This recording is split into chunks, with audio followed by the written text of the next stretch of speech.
Hey, welcome back to my channel, or welcome if you are new. My name is Tracy, and I am a girl with plans. Today's video is a tutorial to show you how I make some of my stickers that I use in my fitness planner.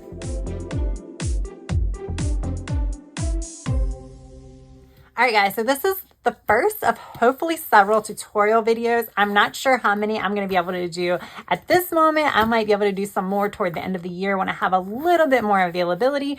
But I definitely wanted to get this particular video out to you guys because I've had some requests to find out how I make my actual fitness tracker stickers, as well as previously I had used some macro stickers. So I kind of figured I would put together a video to show you how I do that. I will give you a disclaimer. So I do not have a Mac. I just have a standard computer. So while I was doing my screen record, when I clicked on certain things in Microsoft Office, when they had a drop down, that part was not showing. So I do try my best to explain that, but it might make it a little bit harder to follow. But if you kind of know a little bit about Microsoft Word, then hopefully it will come easy to you. So basically today, like I said, what I'm going to show you, let me see if I have any to show you.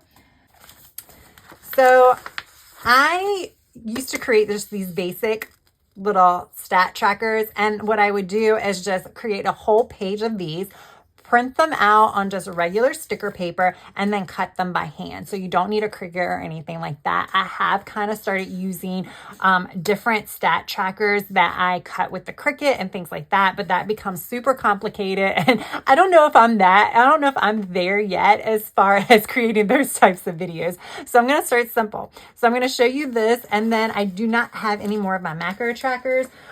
So you will see those in the video. But yeah, that's it. Let's go ahead and get to it. All right, guys, the first thing I'm going to show you is how I make my Apple Watch Stats table, where I make one table where I can record everything for the week. So I just go to Insert and Table. A drop-down box comes up when you hit Table, so you can pick the number of rows and columns. For some reason, anything that pops up or a drop-down does not show on the screen, so I apologize for that. But because there are 7 days in the week, I did 8 columns. And then I did 5 rows. And right now I'm just resizing the rows and just showing you how to do that. So when you create a table, the table tools comes up in your toolbar, and then layout will allow you to adjust the actual column widths and heights. It's kind of just you play around with it to figure out what size you want. Just keep in mind that if you have a Happy Planner Classic size, it needs to be well within the 7 inches because that is the width of the Happy Planner paper. I would probably suggest 6 inches or smaller for your overall table width. So now I just added my column headers, and I did size them down to kind of fit. Again, you just kind of size it to your preference and what you need. I guess basic is like how much you write or how big you write will kind of determine that. I size these down to 9, as you can see. And that's pretty much it. That's it. That is pretty much what you can do. You can see I go to table design and borders. This is where you can kind of change how the table looks. So if you want borders in the center, so if you want lines and going up and down throughout the center, you can kind of change that. Again, for some reason, when I record these screen grabs, it's not showing all of the pop-ups. So again, I apologize. But all of these options are in your table design and borders. See, that is the option with no lines at all in the middle, but an outside border. I personally like outside borders, and I felt like I needed inside borders, so I kind of did it with the dash. So again, you can kind of just go to your tables tools and then borders to kind of see all of the options and play around with that.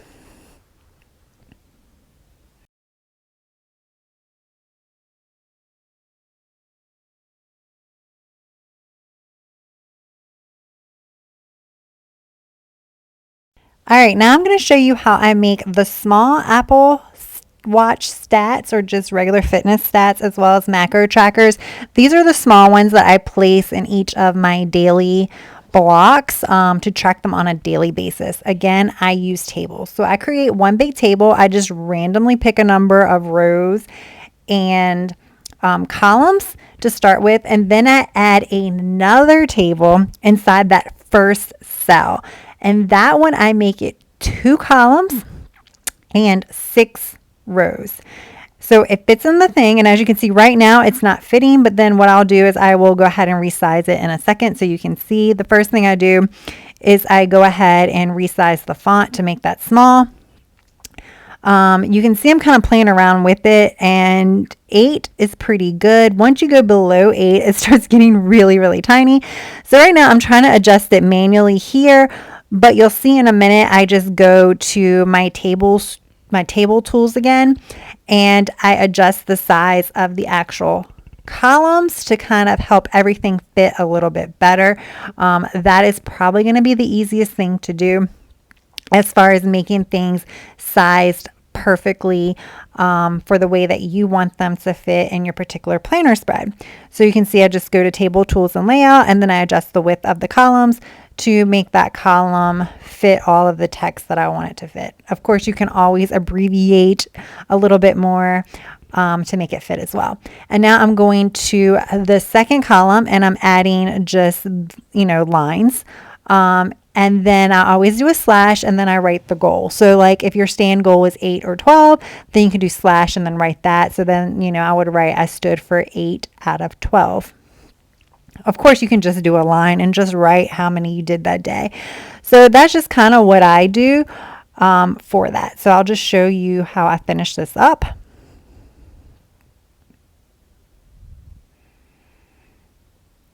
And then what I do is I select that top row. You can or don't have to do this.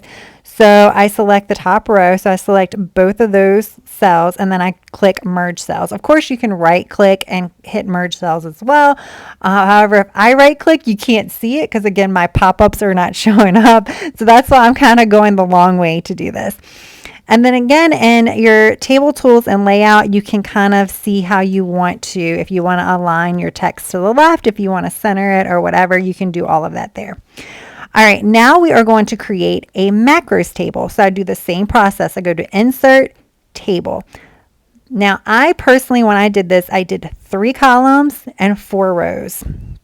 So like, again, you can't see the pop-up, but that's what I'm typing in. Just trust me on that. And you'll see the table pop up momentarily. There we go. All right. So then I just do C, F, and P for your carbs, fats, and proteins. Again, any order, whatever. I'm just kind of throwing this together to kind of show you guys. Now I'm going ahead and adjusting the text in advance for the top one. I did actual and goal because usually there is a set goal for your macros and then what you actually do each day. So obviously at this point, if I was pretty certain what my goals were, I could go ahead and type that in that column. All right, and now basically what you can do is you can go in and change the borders just like we did for the other table that we did. You just select the table within that cell. So like I selected my fitness stats. I went into table design, borders, and then I did no borders, which you saw a moment ago, and then I did outside borders because I prefer for that one the outside borders only, but you can do it any way you want. You can do no borders at all. So yeah, that is what I did. Now I'm pretty much just going to do some copying and pasting to kind of replicate these throughout the page. So that way I can print one whole page and have a whole bunch of these stat trackers for use in my planner. So again, you can right click, copy and paste, but if I did that, you wouldn't be able to see it. So I just go to home, copy, and then I click in the next cell, do paste, click in the next cell, click paste, click in the next cell, click paste. So you see it, you select your table, you hit copy, then you go and put your cursor in the next cell and then hit paste.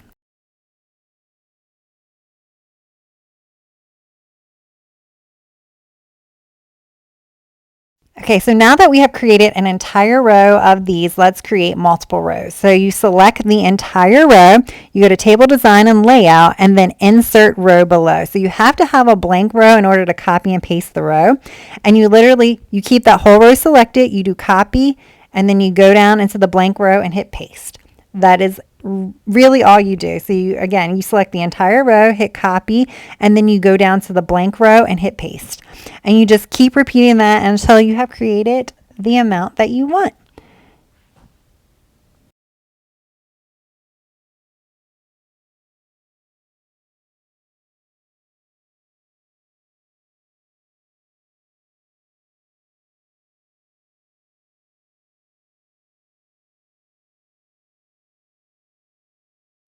All right, guys, there you have it. I really do hope you enjoyed this video. Again, this is my very first tutorial where I showed you how I actually make things on a computer screen. So I apologize if it wasn't crystal clear or as good as maybe some other videos out there, but hopefully I will learn and these will improve. All right, so that is all I have for now. If you enjoyed this video, please hit that thumbs up. And if you're not already subscribed, I really, really appreciate it if you would consider subscribing to my channel. That is all I have for now. I hope you guys have a good rest of your day, evening, or night. Until next time, bye.